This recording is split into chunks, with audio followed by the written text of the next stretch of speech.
Is Chris Jericho the greatest of them all? This guy thinks so. Hello and welcome to Always Elite. Today we're going to review AEW Dynamite Episode 9 from Chicago, Illinois. Starts out with a little iconic introduction from a guy named Soul Train Jones.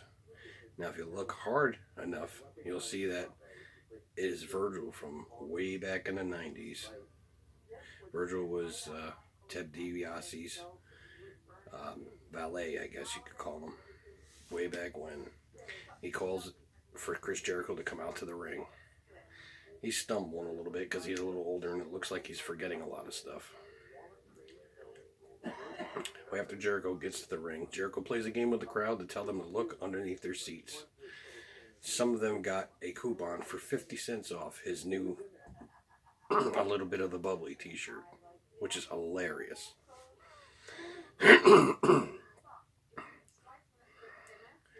Now he says you can go to littleBitOfTheBubbly.com and get his new bottle of, I guess, wine. I don't know what it is. Bubbly. I guess it's a sparkling wine. I went and looked. It does exist. littleBitOfTheBubbly.com. I will put that down in a link if you'd like to go there and get yourself a couple bottles. After that, the Inner Circle comes out to give Jericho some gifts. It is hilarious. Sammy Guevara gives him a cutout of Sammy and Jericho together, like hugging. It was funny. Let's see. Then, Proud and Powerful give him a gift basket full of, Mexican or Spanish stuff. Gives him, Vicks and some other stuff. It's hilarious. Then Hager comes out. Comes out with a goat. And he tells Chris Jericho that the goat's name is Chris JERIGOAT. Which I died laughing. It's a funny little gag and I like it. Then they all get out. They said there's one final gift that's in a huge box in the ring. They lift it up, and it is Chris Jericho's father, who was a former Ranger. He must be, I don't know, he must be in his 60s by now. He tells the crowd that the Rangers are the best and the Blackhawks suck, because they are in Chicago. Crowd starts to chant, the Rangers suck, and gives all the Inner Circle customized Ranger jerseys. It was pretty cool. Chris then calls out Justin Roberts into the ring, who is the ring announcer. You all know that.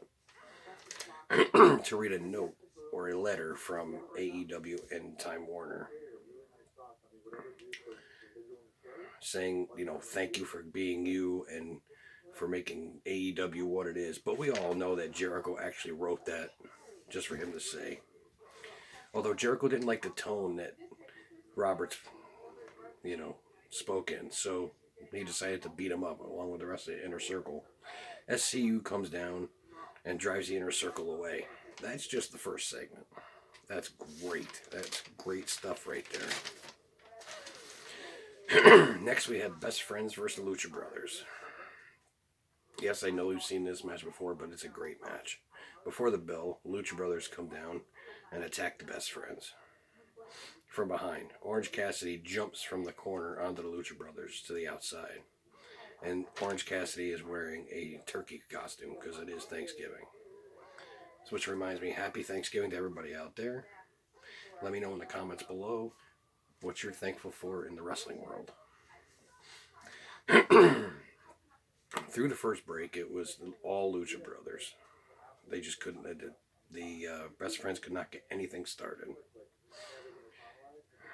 Yet again, the Lucha Brothers take most of this match, as most teams do. They do, 90-10, 95-5. Just usually that's just the way it goes. But Trent hits a crunchy and a pin for the win. A crunchy is basically a reverse pile driver, where he puts him on his back and drives him down head first. Next up is B. Priestley and Emi Sakura versus Hikaru Shida and Chris Statlander, which I have no idea. I guess she wrestled on AEW Dark a few weeks prior. I don't know who this is.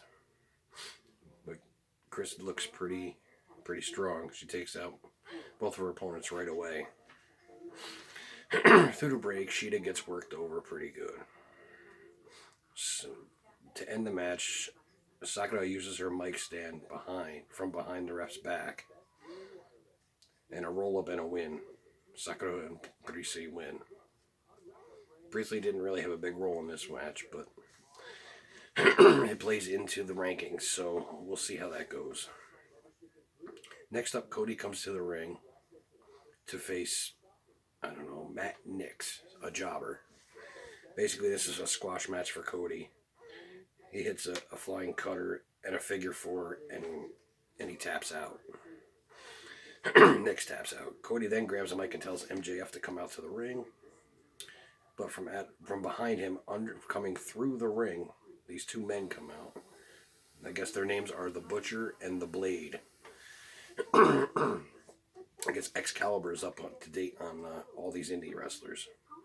After they attack Cody and beat him down, Allie comes out dressed in a cat suit. So she's going back to her heel persona, Alley Cat, which I think is kind of cool. So Allie's pretty much a heel now. Cool. Next out, it's Pac versus Kenny Omega. This is an important match for Kenny because Kenny is ranked number 5 and Pac is ranked number 1, which I don't understand how Pac is ranked number 1 because he's already lost a match. But I don't make these rules up. And by the way, you can check the rankings out every Friday. They post them on Twitter and I guess Facebook as well. All over social media, you can find the rankings out. I think it's Friday afternoons. So if Omega wins, he could be ranked as high as number 2. But in reality, I think he's going to be ranked number 3. Just because of his record. And yes, AEW uses records to rank their wrestlers. Which is, I guess that's what they wanted from the start. They said they were going to be more sports oriented, so records matter. After a fast start for Omega, Pac turns things right around. It all ends after a missed black arrow by Pac, Omega V-trigger, and a package pin for the win. We'll see on Friday. Like I said, we'll see on Friday where Omega is ranked. I think he's going to be ranked number 3, but it could be as high as number 2. Which Pac will probably drop into the number 4 spot.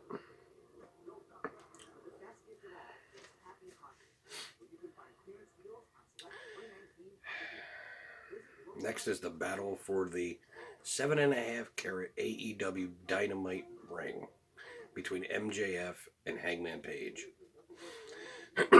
Hangman on fire to start the match, always keeping one eye on Wardlow, who came down with MJF. Hangman took most of this match,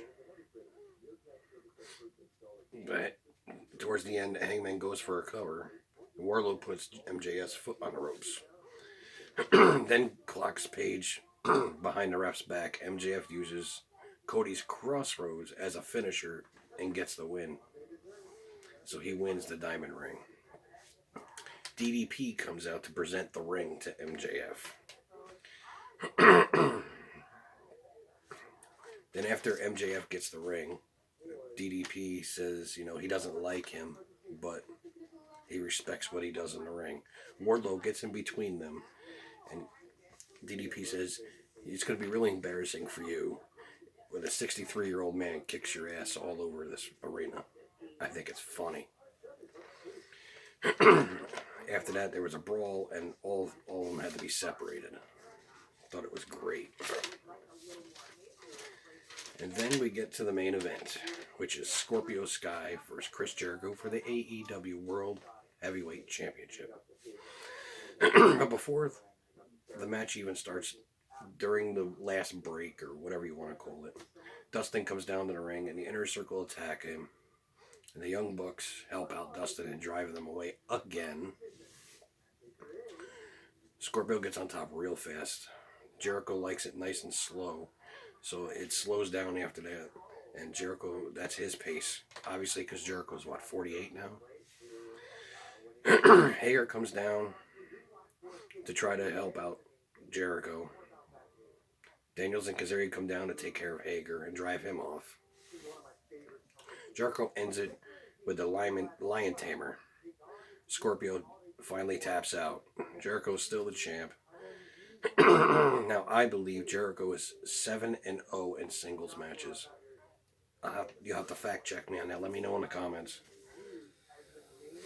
Moxley comes down after that, right through the crowd, and burns a hole right through Jericho. So I'm assuming at Bash of the Beach it's going to be Moxley and Jericho for the title, which won't make Pac too happy because he's been at number 1 for a while and hasn't gotten his title shot. Let me know what you thought of the show in the poll and in the comments. That's all the time I have for you today. Remember, always be elite.